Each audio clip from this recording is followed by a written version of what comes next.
वार्षिक उत्सव कार्यक्रम सरकार की एक ऐसी योजना है, जैसे पहले प्राइवेट स्कूलों में इस प्रकार के कार्यक्रम होते थे, सरकारी विद्यालयों में नहीं होते थे। लेकिन सरकार ने देखा कि जब अपने विद्यालय किया जाए, इसके लिए वार्षिक उत्सव पहले सत्र पिछले सत्र से शुरू किया गया था, जिसमें Adarsh Vidyalaya, senior secondary school और उत्कृष्ट विद्यालय 8वीं तक के विद्यालयों को शामिल किया गया था।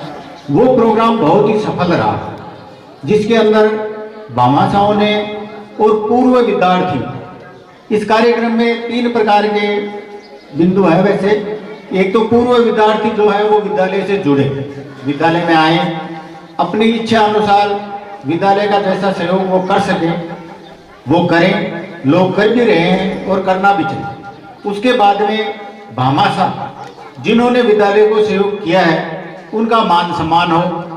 हालांकि गांव का ही विद्यालय होता है, गांव के ही लोग होते हैं, लेकिन एक परंपरा होती है कि उनका भी मान सम्मान किया जाए। मैं तो ये मानता हूँ भामाशाह अपने आप में मान सम्मान है। जो जिसके दिमाग में ये चीज़ आती है कि भाई मैं कुछ समाज में किस लायक बना हूँ, तो मुझे विद्यालयों में भी सहयोग करना चाहिए, और लोग कर रहे हैं, बहुत बढ़ चढ़ के सहयोग कर रहे हैं। उसके बाद में तीसरा पॉइंट आता है वार्षिक उत्सव। सत्र पर्यंत जो भी बच्चे अलग अलग विद्यालय के क्षेत्रों में जो कार्य करते हैं, उनको इनाम और प्रशस्ति पत्र देकर के उनको भी सम्मानित किया जाना चाहिए। तो ये योजना पिछले साल बहुत ही काफ़ी सफल रही। इसको देखते हुए सरकार ने फिर बालिका के जो उच्च माध्यमिक, ये उच्च प्राथमिक विद्यालय हैं, उनको भी शामिल किया। इस साल काफ़ी विद्यालयों को शामिल किया है, तो अच्छी योजना है। इससे ज़्यादा फायदा ये होता है कि गांव के लोग विद्यालय स्टाफ के संपर्क में आते हैं, और मैं तो ये मानता हूँ कि वो अभिभावक जिसका बच्चा विद्यालय में पढ़ रहा है, उसको कम से कम 2-4 दिन बाद में अध्यापकों से संपर्क में रहना चाहिए।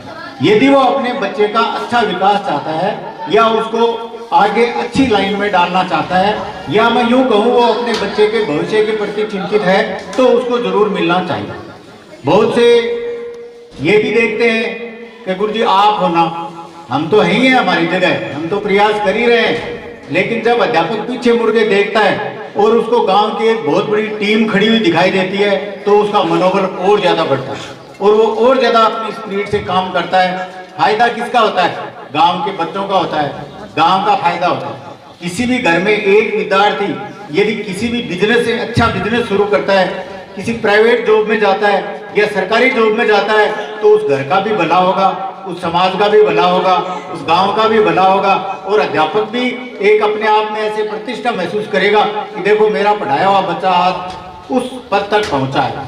तो ये बहुत अच्छी बात है। और छोटड़िया में तो भामाशाहों की कोई कमी भी नहीं है। जैसा मैं देख रहा हूँ कैंपस छोटा है, लेकिन अध्यापकों ने बहुत ही बढ़िया व्यवस्था यहाँ पे कर रखी है। इस व्यवस्था को देखते हुए अनुमान लगाया जा सकता है कि मेहनत भी बहुत अच्छी कर रहे होंगे, बच्चे भी बहुत अच्छे हैं, संस्कारवान बच्चे हैं, संस्कार ये दे रहे हैं। गांव वालों के इनके साथ मिलना चाहिए, और भामाशाहों को जो इनकी आवश्यकता है वो पूर्ति करनी चाहिए। पूर्ति अपन किसके लिए कर रहे हैं? अपने बच्चों के लिए कर रहे हैं।